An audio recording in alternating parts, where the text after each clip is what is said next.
Hello there.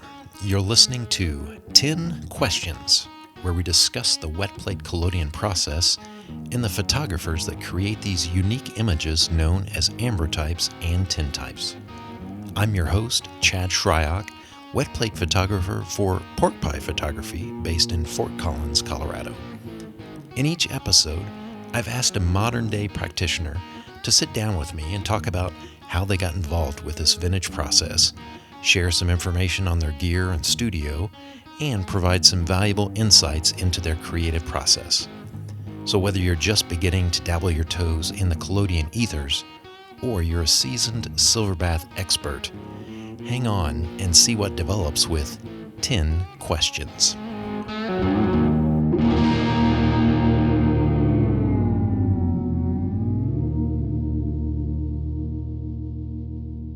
In this episode, I'm sitting down with not just one master of the wet plate process, but two.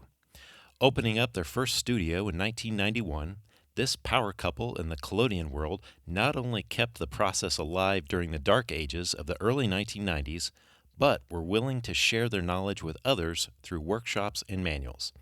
If you were to create a family tree of wet plate artists, these two photographers are probably the roots of a majority of wet platers in practice today. Based in Rochester, New York, I'd like to welcome Scully Osterman and Mark Osterman to 10 Questions. Hey guys, thanks for joining the show. Hi, Chad. Hi. Both of you are extremely busy and travel quite a bit, so I and the 10 Questions audience really appreciate you taking time to tell us more about the two of you. Thank you for inviting us. We'll do the best we can. I saw that you recently just celebrated your 30-year wedding anniversary. Congratulations to both of you. Well, thank you very much. Thank you. Yeah. Now, France, I read that you were introduced to photography at a young age, but your early career focus was in the biomedical field. What were your creative interests before the two of you met? Actually, I think I started out really more in drawing and painting as a young teen. My father taught me how to use the 35 millimeter when I was a kid. He was an artist. He was a painter. He also was in advertising, a creative person in advertising. That's how he made his living. But he did a lot of painting, so I watched him paint as I was growing up. And he also was a great photographer. So we were very fortunate to have great family photos. But he also did photography to use for his paintings as well. And he taught me how to use the 35 millimeter. So that was my start in photography. But I really consider myself an artist first. And I started getting into photography on my own. I borrowed my dad's Rolly 35 millimeter to go on a trip to Europe. My last semester of college was over there. So I did a lot of shooting.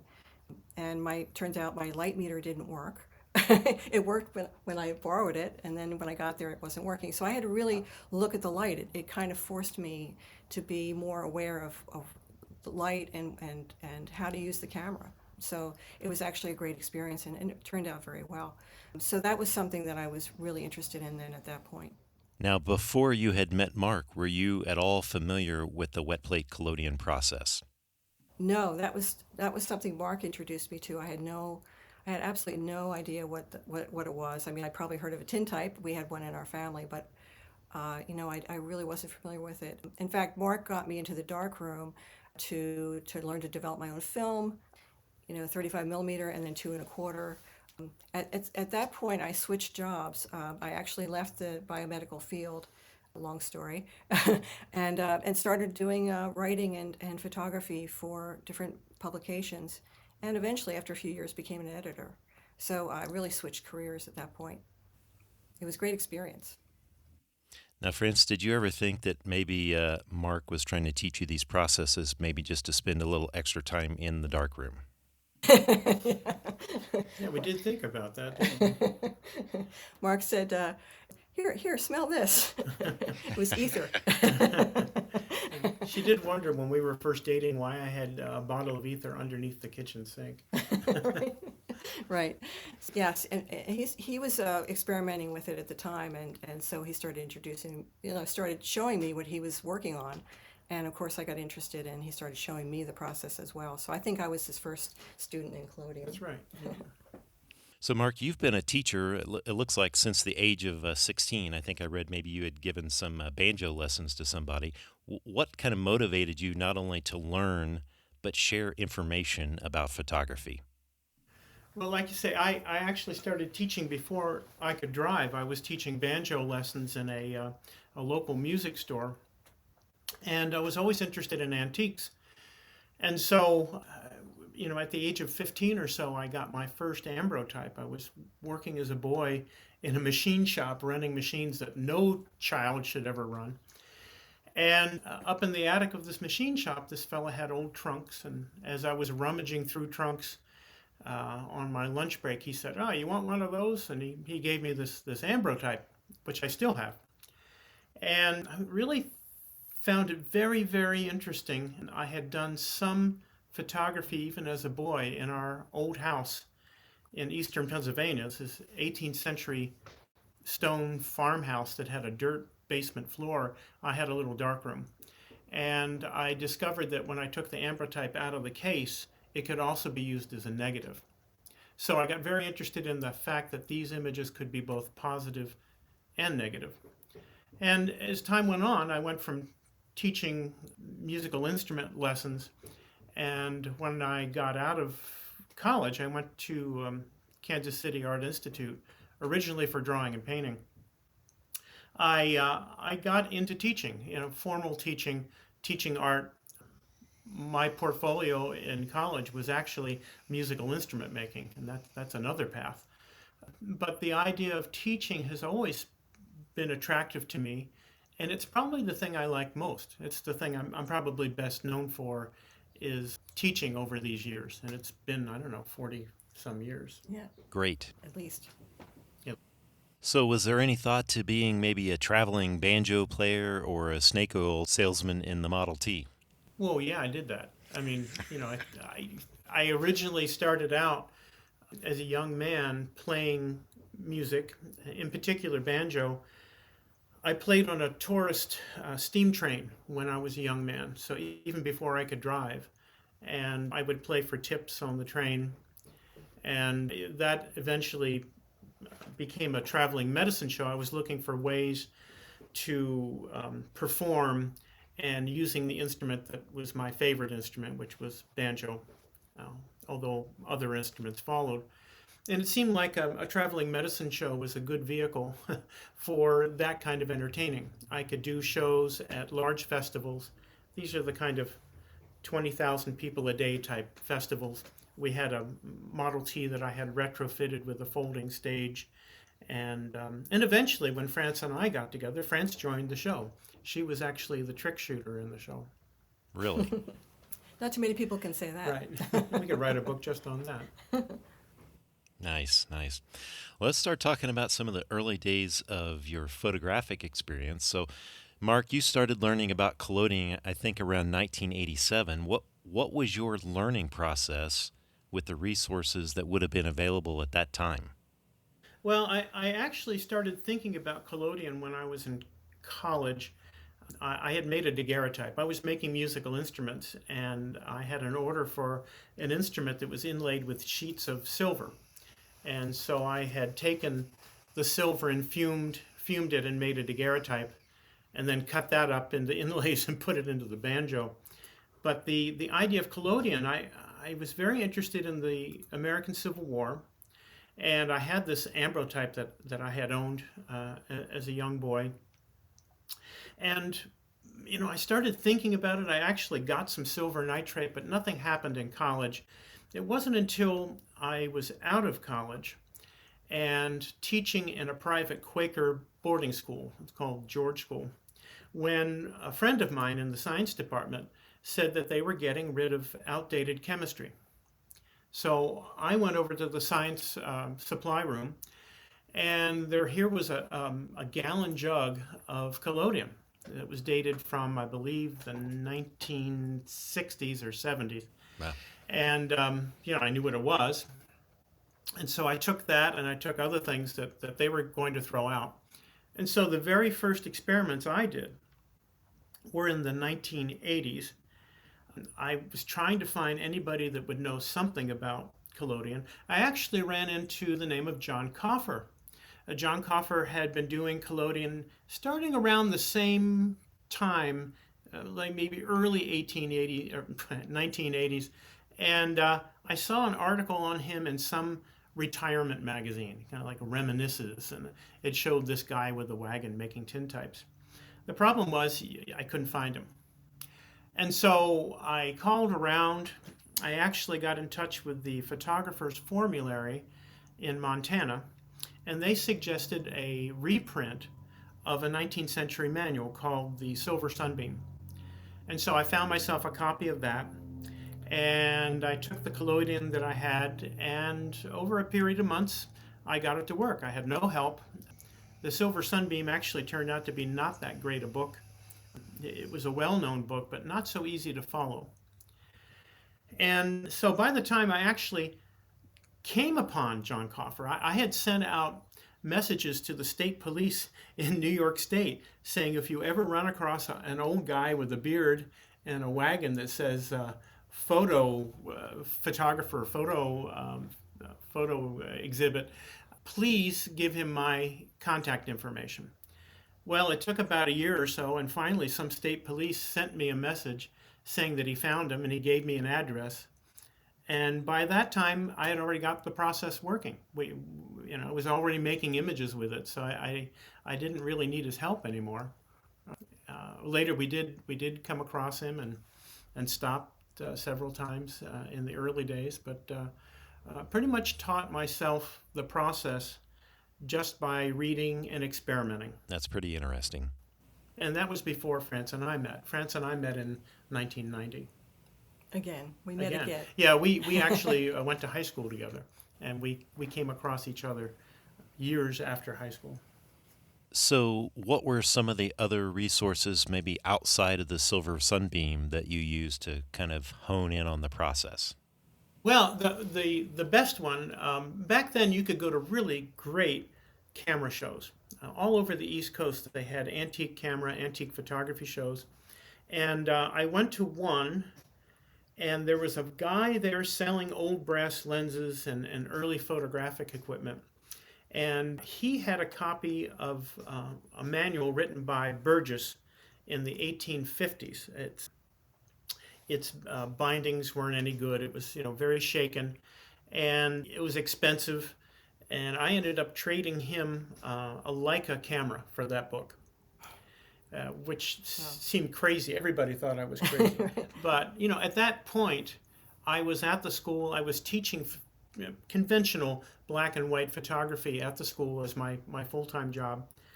And I had more than one. And so I bought this book.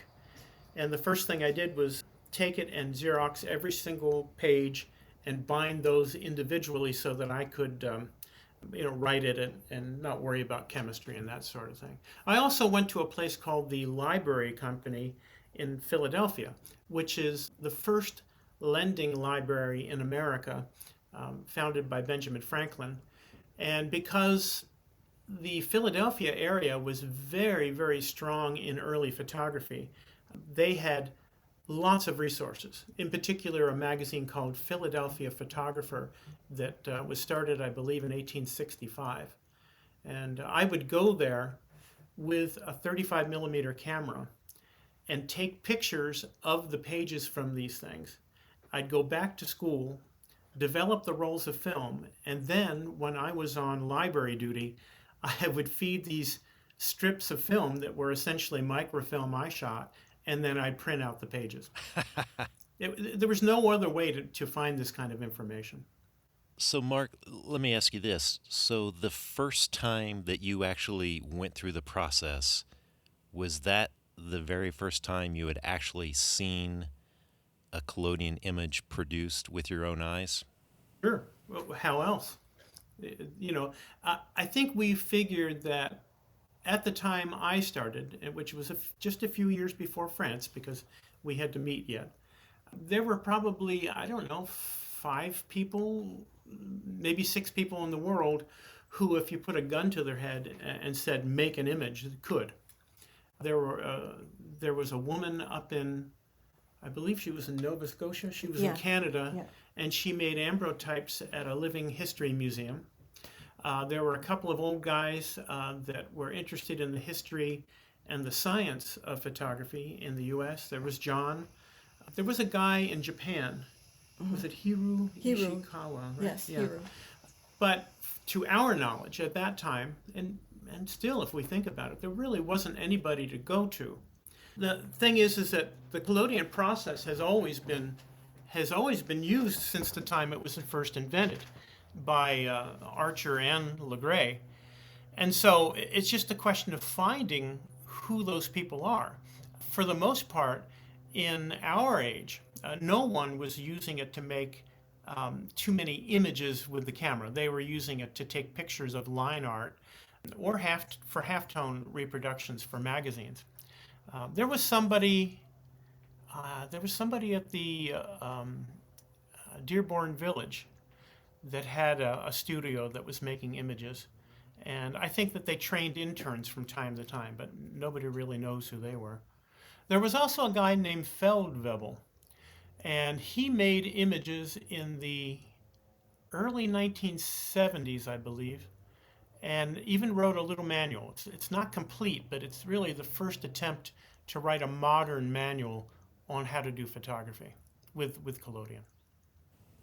I got to imagine that, this is something that's kind of lost on the practitioners of today just because of YouTube and things like that. Anybody can go and watch a collodion image being produced from the start.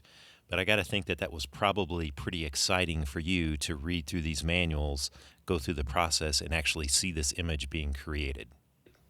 Well, yes, you have to understand that it's also what led to my eventual job at the George Eastman Museum. Because I learned from reading the old books, I then read the old books on all the other processes. And so when the museum needed a historian to teach photoconservators how these things were done, how they were done poorly, to understand how they deteriorate, I was one of the few people who didn't go on YouTube and didn't read books by people like me. I read the original books so that I could be more useful for the conservation community. So it's a very different direction that I took. And then, of course, when France and I met, we were making images and trying to figure out how could we use this for art. The science was interesting, but mostly France and I both come from art backgrounds. She mentioned that her father was a painter. Turns out my mother was a painter. And even worse, they both went to the same school around the same time at the Academy of Arts in Philadelphia. And so, we both grew up with fine art, and we really were thinking of ourselves as artists who use photography, not really photographers. Hey, France, after you and Mark had met, how excited were you to learn about this process? I was very excited. I found for me that it was almost like a cross between photography and painting. There was something about pouring it on the plate, that whole idea of the control of it, actually. When you pour the developer on the plate, all the things that happen. It was, to me, magical. And of course, watching it develop is so much more exciting than, 35 millimeter where you have something in a black box and you're shaking it around. This was so much more visual, and as a visual person, that's very exciting. But also, we started thinking about work that we wanted to do, and we started out experimenting like everybody else, doing some portraits and doing some still life and landscapes and a little bit of this and a little bit of that. But pretty soon it became clear the direction that we wanted to go, and we didn't work on this together. We would make our own images and have our own vision. So we started having exhibits of our work. 91. In 1991, we had our first exhibit. We started doing landscapes, and I think we were the first to do exhibits of collodion as artists. Yeah. In contemporary times. It's interesting because at the time we didn't really have a reference. We taught early on, but we taught really what we consider the first pivotal workshop in 1995 at George Eastman Museum. And that weekend, we taught 2 one-day workshops. And how many people were in a class? 12 people. 12 people in each class. Everybody made an ambrotype. And we consider that really the beginnings of the movement of teaching collodion. Up until that point, maybe somebody took a lesson from someone, but this was a real workshop with lectures on how it worked chemically, pictures of images made with the process from the museum's collection, a manual that we wrote that is still pretty much what we sell today. We still sell the same manual with very subtle differences in the content. But teaching is, I think, what set it apart. There were people interested in the process, people doing the process, but at that time, no one taught. Yeah, they weren't sharing. They weren't sharing. And once we started teaching, then you started to see the reenactors, more of the people that were doing reenacting, doing the process. It was after our workshops. And then the internet came upon the scene. Sure. And then you had the reenactors, they had their own websites. Yeah. What were they? But we had the first one. Yeah, actually, the first website in modern times for something that's collodion is ours. It's www.collodion.org. And we chose org because we were at a school. There was also collodion.com, which was actually a company that made collodion. That's right. There was no reference to collodion photography at all on that website until someone bought it so that they could have the word collodion in their website. That's right. Yeah. Well, can you guys tell me about the first plates that you made and how they went? I mean, just being able to create it without, as you mentioned, really having any baseline or reference of the process. What do you remember most about experiencing that first plate? Well, much earlier. Mine are earlier than France by a few years, but still, I knew what they looked like. I lived in eastern Pennsylvania and went to flea markets and saw tintypes and ambrotypes. So I knew what they should look like. And, it didn't take too long for us to make images that look like that, or me, to make those images. I can tell you one of the more humorous approaches, I didn't do any tintypes early on because I didn't have the material, but I could use glass, of course. And so that was no problem. But I wanted to make tintypes, and I didn't have the materials right away to make my own plates. So I can remember one early day where I took the 4x5-inch dark slides from sheet film holders, and I cut off the ends and poured the collodion on that black plastic dark slide and made images on those. And it's a very expensive way to make pictures because you're screwing up a perfectly good sheet film holder. I think you still have one of those. I do. Yeah. In fact, if people are interested, you could go online, and I gave a lecture in 2020 for a photography festival called Click. And if you Google Mark Osterman keynote speech, Click, there's a very nice PowerPoint that I gave that talks about my evolution, our evolution, my own artwork, and then the most recent body of work I made at that particular time, which is titled Anatomy. And that's on YouTube. That's on YouTube, yeah. It's easy to find. But you can see the evolution of my imagery on there. I think one thing you'll find as you speak with us, France and I don't use social media to show our work. We're very traditional brick and mortar gallery artists. We prefer to have our work on a wall. And so most people who know of us often don't know our work. We don't have any books that are monographs of our work. Our work is often in other people's books. Yeah, let's talk a little bit about your work. I know that between the two of you, you're kind of drawn to maybe different subject types. France, I've looked through some of your images that were part of your sleep series.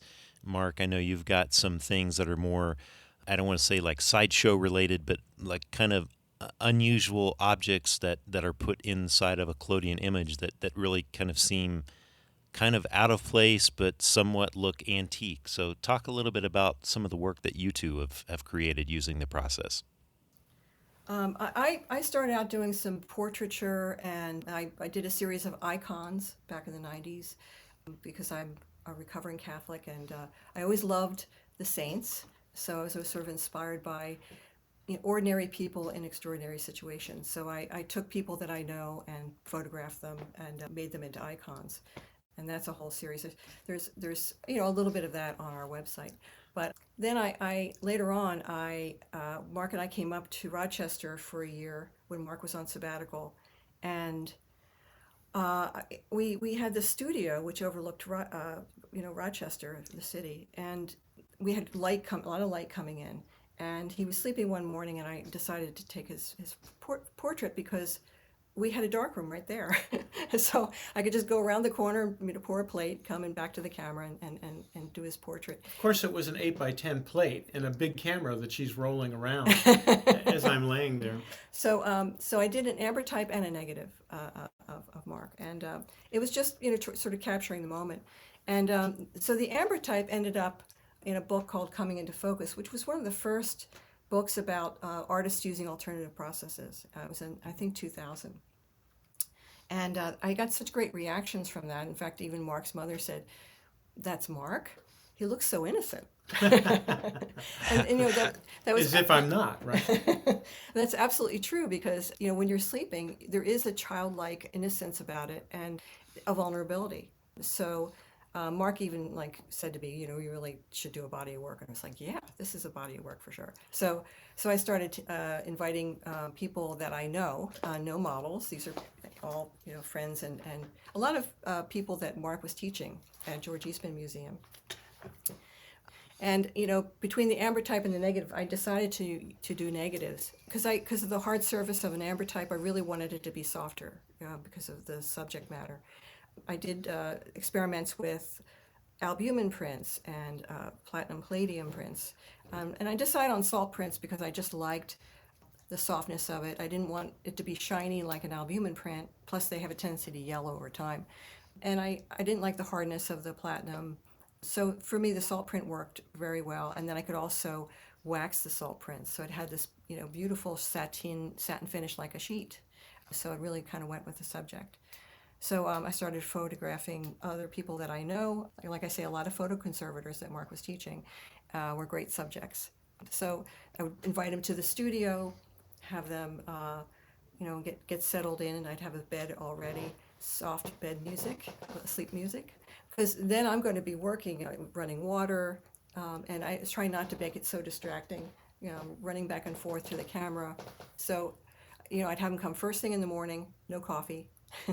And sometimes they even showed up in their pajamas at the door. So it was a very great experience. It really was. There was something very beautiful about the whole experience. But none of them are staged. They're people actually sleeping, and France is moving this enormous camera around them to try to get the right the right composition, and then of course they'd roll over. Yeah, right. Sometimes that would happen. But they're all 8x10 wet collodion negatives for that body of work. And if I was lucky, they would sleep, for hours and hours, and I could get maybe 8 plates in a day, sometimes more, usually less. But I built up quite a body of work, and then I based my show on the best, the ones that I considered the best at the time. Maybe the ones that were easier to print too, because making a negative for a salt print is much more challenging than a negative for, say, an enlargement, a silver gelatin enlargement, something like that. So after that, I got into the bed series, and I decided to take the sleeper out of the bed and photograph the bed itself. And I wanted these to be life size, of course. Nothing easy. No. So at the time, we had a solar enlarger up in the studio here, and the thing is, you have to have the solar enlarger sticking out the window in order for this to work. The sunlight shines off of a mirror and then goes through a projection lens onto a sensitized piece of paper. And if you don't stand there and constantly turn the mirror, what can happen is it can start to shine the light instead of where it's supposed to. It can shine light on the inside of the enlarger, which is wood, and start to smolder and could catch on fire. So you have to constantly be monitoring it. And it can take 2 hours. It could take 2 hours to get a decent print, and even then, it's not a really dark print. So it occurred to me after trying this a couple of days that maybe it was not the easiest thing to do. And I wasn't even sure if I was going to like to see the beds big. So I decided, well, let me just try a digital print.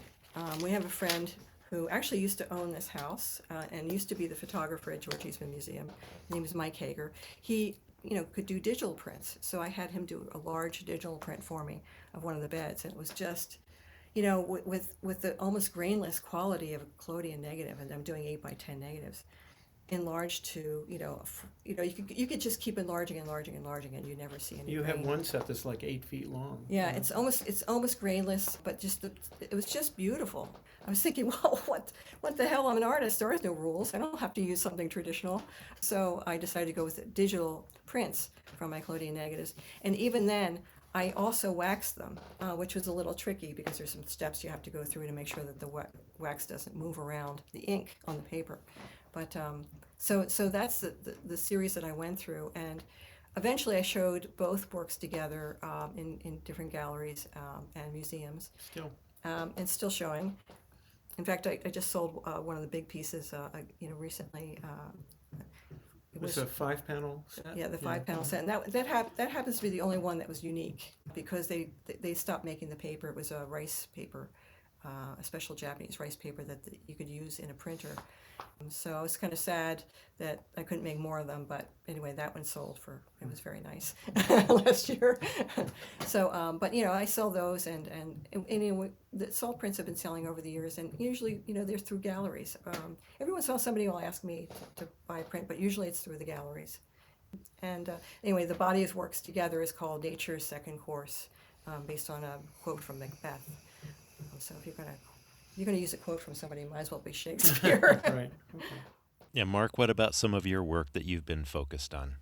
You mentioned a descriptor of some of them. It's not a sideshow, it's my medicine show. And so it's based on this traveling medicine show I did to make a living, which is based on performance and history. And I made the images the year after I stopped performing the medicine show. Back when I lived in Pennsylvania, I was teaching and I had the summers off and weekends. And that's when I did most of the performances. Once we moved up to Rochester for me to work at the Eastman Museum, I couldn't do the performances anymore. And it was a real loss for me because it was a creative outlet that was important. And so I started doing a body of work called Confidence, based on the medicine show. And the first show of that was at the Howard Greenberg Gallery in New York City, one of the very best galleries in the city.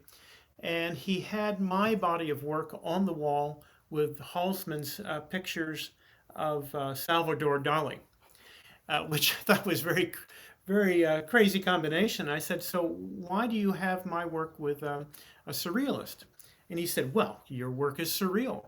And I said, well, no, it really isn't. My work is really documenting a traveling medicine show that I did, and that is where the surrealism comes in. The fact that I actually drove a 1919 Model T with the stage that opened up out of the back and sold snake oil.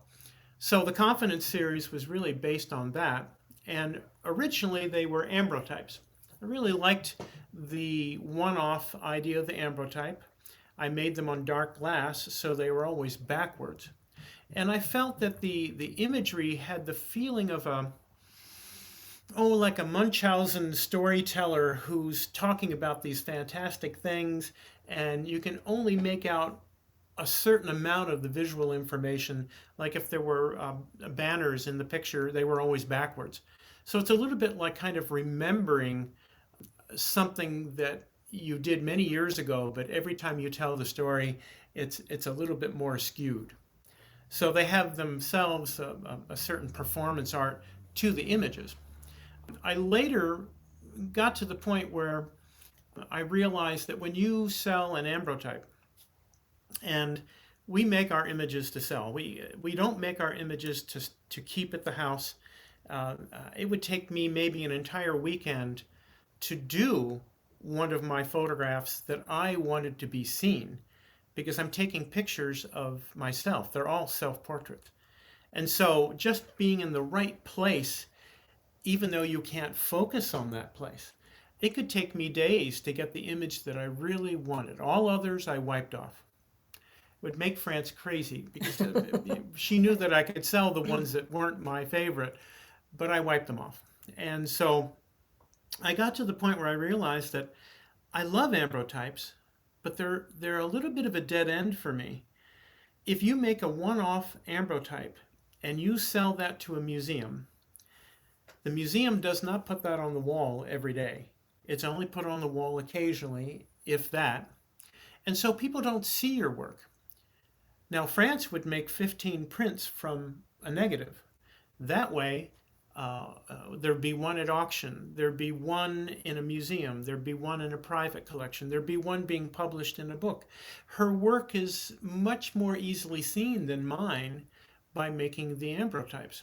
And so I then drifted to making an ambrotype or two of a scene for that body of work, and then making one or two negatives. And that way, after we would have an exhibition and sell all the ambrotypes, then we would bring out a series of prints based on negatives that were made during those same sessions, but are obviously going to be different because they're a negative, they're not going to be reversed, and just because, you know, I'm shooting pictures of myself, by definition, they can't be the same thing. They're very difficult to do. So that is essentially where the confidence, there was another series called Step Right Up, where that body of work came into play. Around the same time, France and I, let's see, was it 1996? Yeah. France and I did an expedition to Ireland, and nobody had really traveled with collodion internationally. People have put things in their wagons or put things in their station wagon and driven, 100 miles or 500 miles, but nobody had really traveled internationally with the process. In contemporary times. In contemporary times, yeah. And so we decided, we love Ireland, and yeah, we were going there every summer. yeah, we love particularly the west of Ireland. And so we got everything up and shipped everything to Ireland to do a shoot, which resulted in, I don't know, 150 negatives or so. It was a month-long trip. We shot every single day. It cost, just to ship the collodion and varnish, it was $800 just to ship it. Yeah, back then we couldn't rely on finding the materials to make the collodion in other countries. And so that first trip, we designed a special portable darkroom that was made of thin plywood that folded up and could be shipped through. And every day we worked. We'd clean plates the night before. We'd shoot the plates. We'd put them in trays of water or glycerin, stacking trays, so that at the end of the day we would then fix. We postponed fixing. We would then fix the plates, wash, dry, varnish, and prepare plates for the next day. So we had a real system going. We did. The only time we weren't working was when it was pouring rain. And even then, right. my last image of the last day, I been wanting to shoot this rock, which ended up being altar stone, and it was raining, but I decided to do it anyway, and it actually turned out to be one of my best images. Yeah, that particular image, altar stone, was also the image that influenced other artists, like Sally Mann. Sally Mann wanted to learn collodion after seeing that image, altar stone. That's a great legacy. While we're talking about art here, I've heard a quote from Mark that goes something like, "Just doing the technique doesn't make something art. The process isn't art. The art is the art." Do you think that we have entered into that age of wet plate where we're producing more art, or do we still have a little ways to go? I don't think anyone should ever expect that a medium automatically makes art. I mean, if you went into a gallery 30 years ago and they said, "What kind of art do you do?" and you say, "I'm making black and white photographic prints," the right answer should have been, so what? And should be the same answer when someone says, I do wet collodion. For instance, France and I never put the process that we're doing anywhere near the title of the work that we do. So if it's an article or an exhibition, we don't have, ambrotypes by Mark Osterman or salt prints by Scully Osterman. Right. The first show we did was Search for Shadows in the West of Ireland, from the landscape series anyway. It didn't say anything about collodion, or in fact there were people who, when they realized what we were doing, we were making wet collodion negatives and then making silver gelatin prints from them, enlargements. Some people were upset, Yeah. because they never did that. We're like, we're artists. There's no rules. Yeah, it's the difference between art and history, art and science. And I think also people have to remember that there are many, many people who do work with historic processes, and I guess we're leaning mostly towards collodion here, that just do them for fun. It's just recreation. You don't have to make art with a capital A. Yeah. France and I teach a lot of different photographic processes and can have people make excellent images, but we don't use most of them. There are a lot of them that we really like. We like teaching, we like doing, but we don't feel are a good fit for our work. Yeah, a lot of processes. Yeah, I mean, we teach everything from asphalt heliographs, the first process that Niepce invented, all the way up to, the last thing I did at work before I retired was making 35 millimeter black and white movie film from scratch, and everything in between, daguerreotypes and carbon printing and albumin plates. Yeah. Lots of wacky processes, but to use them for self-expression, you have to see how they're going to fit. Yeah, looking for the right marriage of the process with the idea or the body of work, what supports it. I should also mention that France and I don't shoot very often. We make images when we have something that we feel we have to say. And any other time that we make images and may post them, it's usually some test plate that we're doing to advertise teaching. It's not really our work. My last body of work was taken just before the pandemic, a body of work called Anatomy. They were prints from collodion negatives of my Model T that I had been taking apart. And at the same time, my father was dying. He was in his 90s. And I realized that there were parts of the Model T that are great metaphors for the human body. Carburetors, for instance, they look like human hearts. Rusty metal is like a skin condition. Their inner tubes are like intestines. I mean, it's when you're trying to keep your father alive by replacing parts, it's not too different than trying to keep a 90-plus-year-old car to come back to life again. And so that body of work, just before the pandemic, went to Israel for an exhibition. And there was a catalog, and immediately after that, it was to go to Tokyo, to our gallery in Tokyo. And the pandemic hit, and we're still waiting for that show to happen. They're not quite open yet for international exhibition over there. So unfortunately, all of those prints, some 80-some prints, came back to our house. Which as artists, you never want your work to come back, right? You want to send it out like your children, and you want it to go and be seen and have other people enjoy it. Yeah. So we're still waiting for the Tokyo exhibit. So let's talk about your studio there in Rochester. You guys have got a fantastic natural light studio there at your house. You mentioned that the previous owner was a photographer. Was the studio there, or did you guys have to outfit it and build it from scratch? The photographer that was here, he was doing photography for George Eastman Museum, and he did have darkrooms in the basement, which was a nice thing. How many sinks were in the basement? There were 3 sinks in the basement, 2 different rooms. But the studio that we built actually was just an attic when we moved in. It was just an attic. I could actually see through the rafters at that point.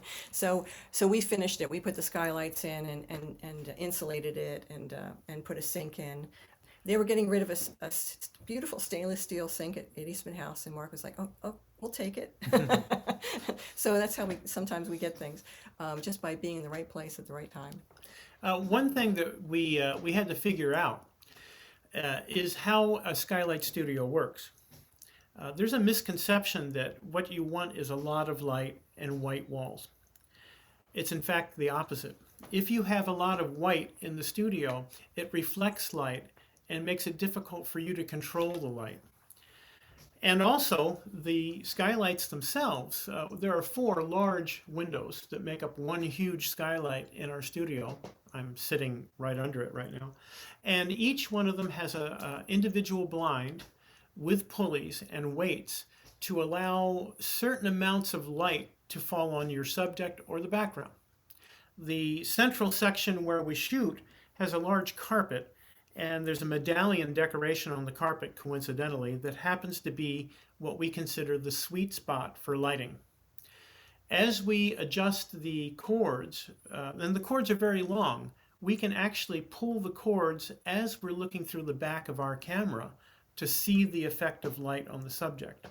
And the back 2 windows light up the background, and the front 2 windows light up the subject. So if you had a subject that had a very strong brow on their forehead, you would open up the lower light to light it up from the side and lessen the top light. So there are different things you can do. Of course, we also have reflectors and scrims that allow us to change the direction of the light and soften the light. So if you have, well, last week we taught a workshop. There was a couple from Florida who came here to learn to make tintypes.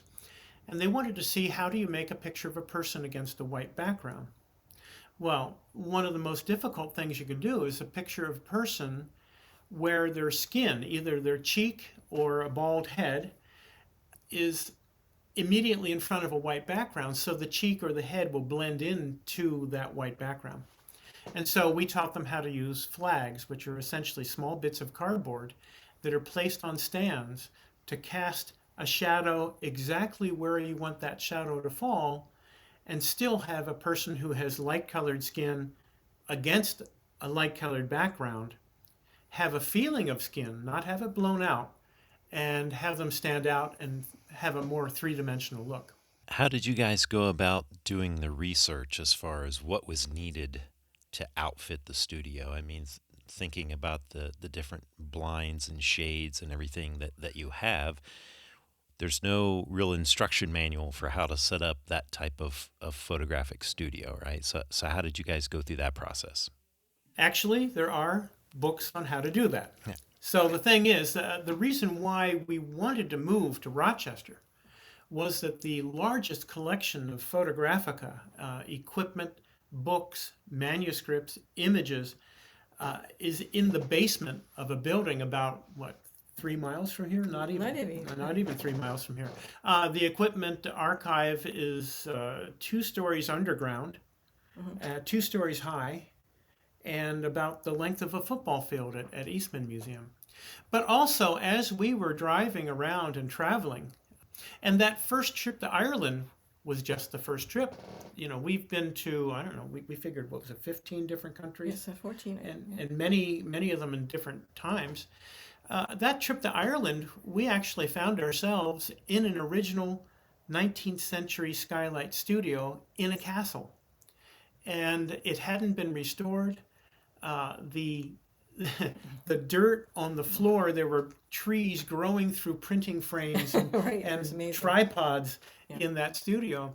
Over the years, we've been in a lot of different studios, and we've taken note as to the arrangement, the color. For instance, our studio is a small studio. It's, I can't even tell you how many feet, but it has a chimney through the center, but we can pull our camera back about 18 feet.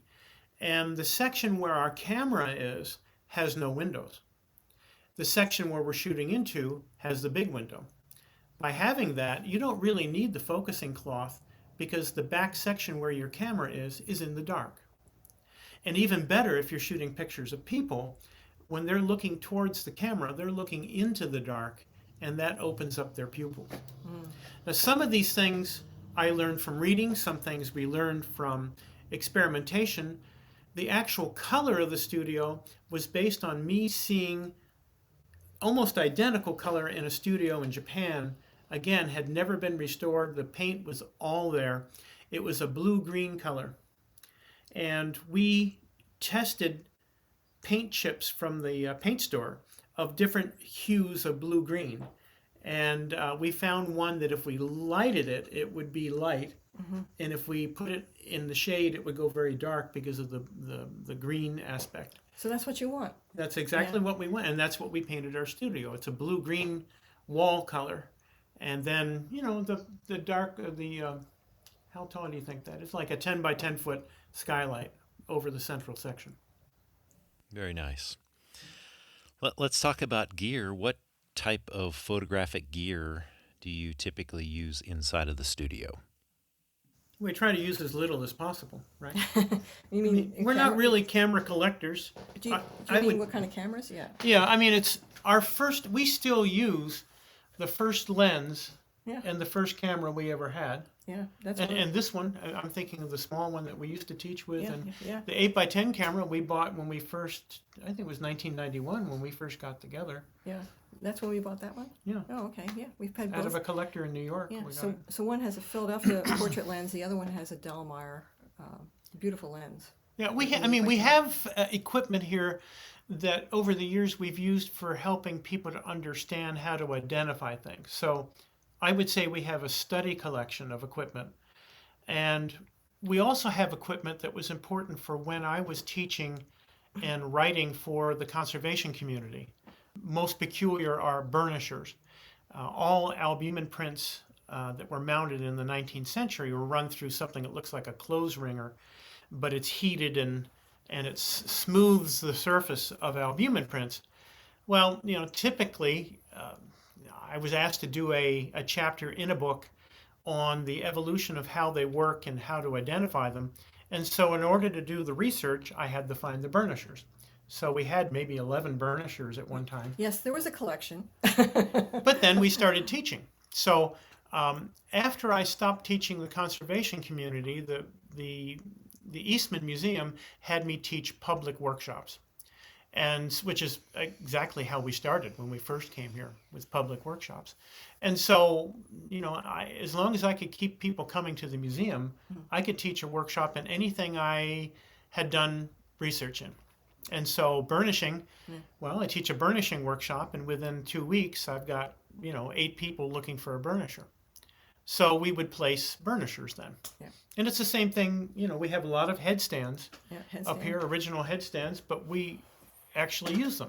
Some of them hold scrims, some hold reflectors. Tables, yeah. We're actually sitting, we're sitting with a 1850s posing table to hold our tablet and our mouse, and the iPad that we're speaking into is on top of a studio stand for a camera.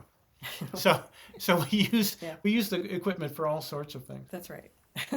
A wide juxtaposition of technologies and antiques all in one spot. I love it. As I look across the room, I can see a wet plate camera that France and I bought on a trip to Paris. We were going to check into our hotel, and they weren't ready for us. So we went to the flea market, and within 15 minutes, we found a folding whole plate wet plate camera. And we thought, wow. A French wet plate camera, and they knew what it was. They actually knew what it was. Collodion humide, it said. Right, collodion humide. And we thought, geez, this place must be littered with them. There must be hundreds of them. We were trying to figure out how we could max out our bank account to bring home more cameras. And it turned out that was the only one we saw. Yeah, but it's a great one. Yeah. So, so we have all kinds of equipment that... but not just collodion. I understand that both France and I teach processes all the way back to actually pre-photography with silhouette and camera lucida, hand drawing methods. So we have the equipment needed to teach all of that. Yeah. In fact, we did a series of, we actually collaborated on one body of work, which was at Laycock. We did a series of photogenic drawings, negatives in camera, and then we would make prints from them, enlarged prints. And then we took that same process to Arizona desert, called sun traps in the Arizona desert. So those are a couple of fun projects that we did. But that we don't usually work together. Right. France has her own body of work. I have mine. Those two happened because we were teaching workshops at Laycock Abbey in England, where Talbot did his own body of work, for several years.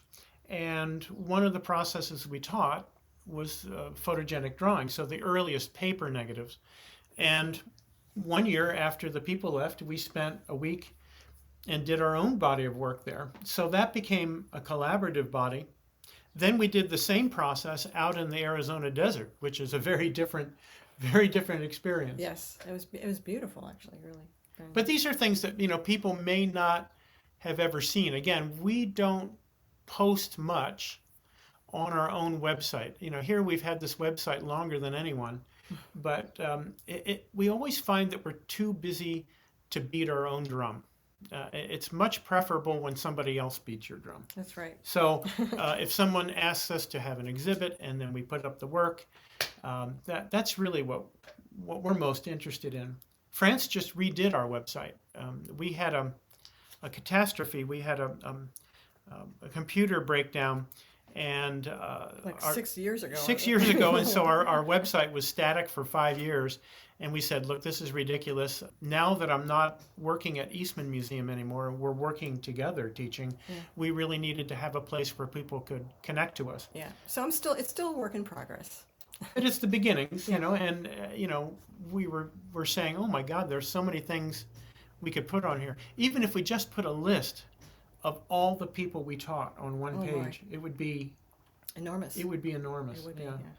Just for those folks that are listening that want to get just a introductory taste to all of the different processes, I would really recommend, there was a set of videos that were put out by the George Eastman Museum, and I think they were called the Photographic Processes Series. Mark, you're in a lot of these videos. I don't know how many times that I have watched those videos over the years just to try and, as I was investigating different processes, just a fantastic introductory videos that really give, just a couple of minutes highlights on each one of these processes. Yes, those were originally made for an exhibit, and I believe there were maybe 6 different videos, and then they got a grant to extend it to several more. And they're not meant to be tutorials on how to do a process. They're really meant to give people a flavor of the variety of different 19th century processes. And especially if they had an exhibit on a particular one, they would bring it out. Yeah. And I think they've been translated in a number of languages now. And there are other people who work at the museum. I just cover the hands-on part of the processes. They were fun to do. France and I still haven't embraced making videos. We don't make videos.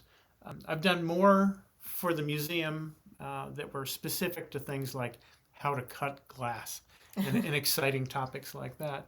But our main interest is actually having people with us doing things with their hands, and we always give everybody who attends a workshop or a private tutorial a complete manual that explains not just how to do things, but how it works, which is really what makes our manual different.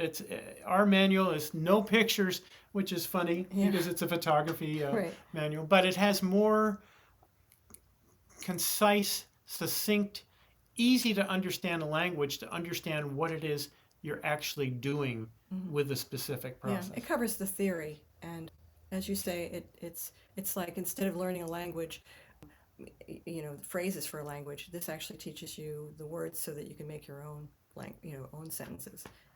It's I think a little more in depth as far as understanding and how you can change. Like we give you basic formulas, but then you can change the formula instead of giving many. Like often you'll see manuals that have 5 or 6 collodion formulas. We have one. And then we explain what each thing in the formula does so that you can modify it.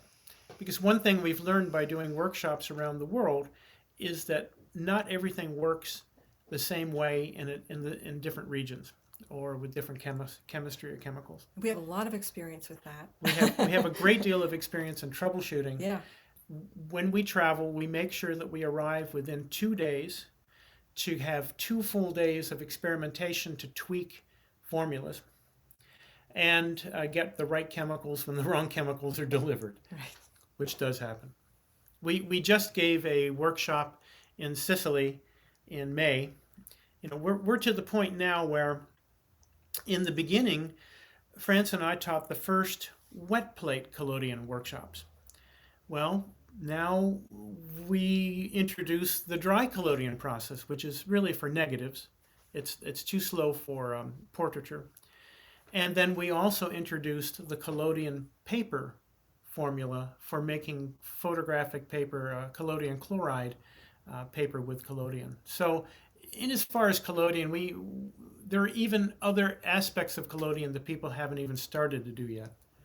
So, Mark, I've got to ask you this question. So, as a photographic process historian, how many supposedly Billy the Kid photos have you looked at? 1. Was it the real deal? Yeah, you're thinking of, it was called a bonton.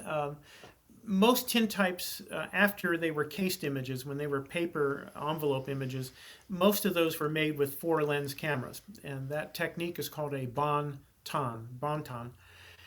And the Billy the Kid image is essentially the one that you've seen published is one of actually 4 images that were bonton plates. And they did have that one at Eastman House at one point. But I mean, we've looked at lots of seriously important images. Mm-hmm. One time when I was at the museum, a man walked in with 3 original Lincoln life negatives because his great-great-great-grandfather had been the camera operator, and they had the original negatives. It was unbelievable. But things like that happened all the time there. But you get a lot of people bringing in plates that they think are Billy the Kid, or right. they think are Lincoln, or they think are, right? Yeah. Yeah. Anybody with a beard and a hat Right. could possibly be Could Lincoln. be Lincoln. Right? So I consider the two of you to really be the cornerstones of the modern collodion movement. And we kind of talked about this in the intro, that really almost everyone that's in practice for the last 25 to 30 years can probably trace their process information, procedures in the darkroom back to either you or John Coffer.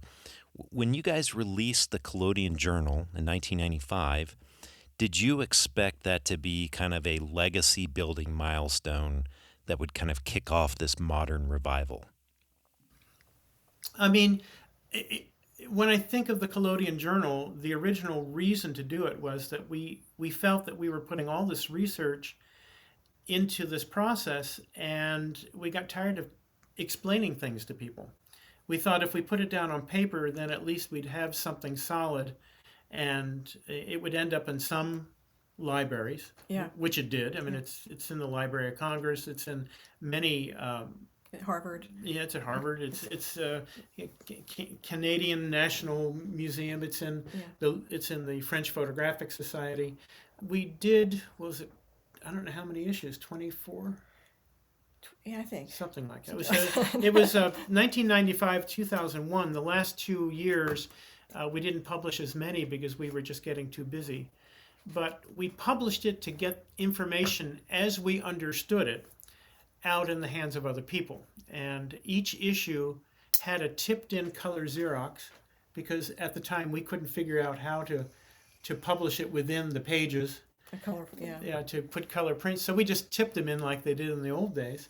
We always had an antique article that we reprinted with a new article about the same topic based on our research so people could compare. I mean, one of the more interesting ones for us, France and I we had taught a workshop in Spain, and after the workshop we went around shooting wet collodion negatives. And we found out that our exposure times were almost twice as long as everywhere else. And what we discovered was there was red dust from the north of Africa over the Iberian Peninsula creating a red filter. And of course the Spanish knew this because they'd get their laundry tinted pink when they put their laundry out. But we didn't know it. And I got back to Rochester and I found an article by 2 Englishmen who had exactly the same experience. So in that issue of the journal, we had their article and our article, and then our print from one of our images. And that was what really made it fun. We're still suffering over what to do with the journal. At one point, we were thinking of making a hardbound reprint, and then we had somebody contact us and say, guess what, I've gotten every one of your journals, and now I'm going to put it on the internet for free. Right. And it killed the project, and it's still left a bad taste in our mouth that, we're not going to go through all of that work only to have it, make absolutely no money, Yeah, which we didn't make when we were actually publishing it. We were so close on the weight of the journal. We would lay out the pages on our bed, all the way around the bed, and the number of pages had to be to a certain point that when we put it in an envelope and we weighed it on a day where it was humid, it would just still make the postage before it would go to the next postage rate. Yeah, we were always worried about if it's humid, will it be too humid? Will it weigh too much? So it's still a project that we hope that we would like to make it into something where people can print on demand, or I don't know. We're just like still I say, toying with that. it's not that we're lazy. We're busy. It's just that we're always. I mean, so many people have done so much with a fraction of what we've done. When you think of all the research that we've done, there are people that are better at marketing themselves than and I think they're more focused on something. Yeah, that's. And also, it's much more important to them. You have to understand that, again, wet collodion photography is just one thing we do, and to us, it's just a process. We don't have number one collodion on our license plate on our car. Right? So we have other interests. And, I have toyed with the idea. I've jokingly said to France that I think, in the next few years, we should just phase out all the photographic stuff we do. And I just want to make kites out of string and paper. And, I want my mind to go a different direction. Well, it's always good to keep learning and maybe get into new hobbies. I'm not sure if it's kite building or not, but that's okay. Let me ask you this. You guys have done so much research into these historical processes.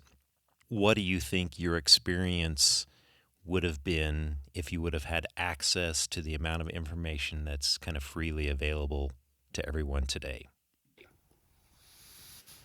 That's really hard to say. I mean, again, you're suggesting that the information that's freely available would eclipse what I had available to me at the George Eastman Museum, which it doesn't. No, it doesn't. I mean, when I would go in the rare book room to look for one book, I could find 2 linear feet of books on something that no one has ever talked about yet. Yeah. So, in one sense, I do look up things on the internet. It's particularly frustrating when I'm looking up for something specific and I found that I wrote that piece. Right. That doesn't help me. I'm looking for other sources. Yeah. But there's also a lot of bad information on. I was just going to say that there's a lot of misinformation. I mean, in any topic, yeah. When we see how people demonstrate the process, boy, you have to be careful who you listen to and who you watch. Yeah. There are a lot of things that are done by people that are that are well-meaning, but sometimes fall short. Yeah. On the other hand, there's lots of super imagery being made with collodion and other processes. I mean, like Alex Timmermans makes beautiful. He makes beautiful images and very creative. Yeah, so there are some people out there making really great stuff, but there's also a lot of people who are just new at the process or new at photography who make images that are, I don't know, wanting for us. Actually, I thought that the AI images were pretty good. Yeah. Everybody gets very upset about them, but they're pretty for good. what they are, I like them. But they are. There's a look. Like I can sort of identify them. Yeah. Sure. And they have a little problem with hands, don't they? I kind of like those hands. Yeah, if you're into having 6 fingers and 2 thumbs, then maybe it's okay. Well, France and Mark, I really do appreciate you two for being available to the show today. What is the best way for people to see your work or reach out to you to find out how to attend one of your workshops? Well, for workshops, our website is probably the easiest way to find us. And when we do have exhibitions, we do post it on the website. Like I say, we don't beat our drums very heavily, and because they're brick and mortar exhibitions, you'd have to be there. You know, the last one was in Israel, the next one is in Tokyo. So it doesn't really help most people, unfortunately. Yeah. But there are some articles online. There's an article on my work. Musée Magazine did a nice article. It's called O is for France, Scully Osterman. It's Musée Magazine, M-U-S-E-E. And that's a nice one to look at. There's others as well, of course. If you just look up our names, Yeah. you'll find online magazines that have done our work. France and I have both done many lectures, and once in a while they're canned, they're recorded. Sometimes not so great, you know. It's like people taking pictures off a screen. The one that I mentioned of my Click keynote lecture, I think people would find very interesting because it gives an entire chronicle of how I came to understand the process, how I used it as a performer and then as an artist. So that would be helpful. And there's Artist and Alchemist trailers, which they never did the final the final film, but there are little trailers on and my work. I mean, I think it gives an explanation as to what I'm doing with my sleep images. So. Yeah, I actually saw that one online, those trailers, and I was going to ask you guys about that if that was ever made available or not. No, they had a lot of footage, tons of footage, and I don't know what actually happened where they didn't put it together. Yeah. All they have are the trailers, and yeah, I don't know if they just lost interest or they started having kids. It was a couple. That's right. And I guess that keeps you pretty busy. Maybe they're waiting for us to die, and then. Well, actually, some of the people that they focused on have died. Oh, Jesus. Yeah. Well, Irving's oh, right, alive. yeah. Several people. And I know they came back at least twice, if not three times, because I'm different weights in each one. Right. Yeah, aren't we all? Yeah. Well, again, I do want to thank both of you for making yourselves available not only to me on 10 questions, but also just being teachers and being willing to share the process with folks that are interested in not only collodion, but the other, I guess, alternative photographic processes at this point, historical processes. Again, thank you very much for being willing to share those details. Thank you, Chad. Thank you. It's been a pleasure. I hope you've enjoyed this week's episode and maybe even picked up some insights that will help you along in your own wet plate journey. I'd love to hear from you on who you'd like to have on in a future episode. So send me a message and follow our Instagram account at 10 questions with any feedback. Don't forget to hit that subscribe button on your favorite podcast provider. Thanks for listening to me, Chad Shryock, and my expert guests, and I look forward to you joining me again in the coming weeks for a new episode of 10 Questions.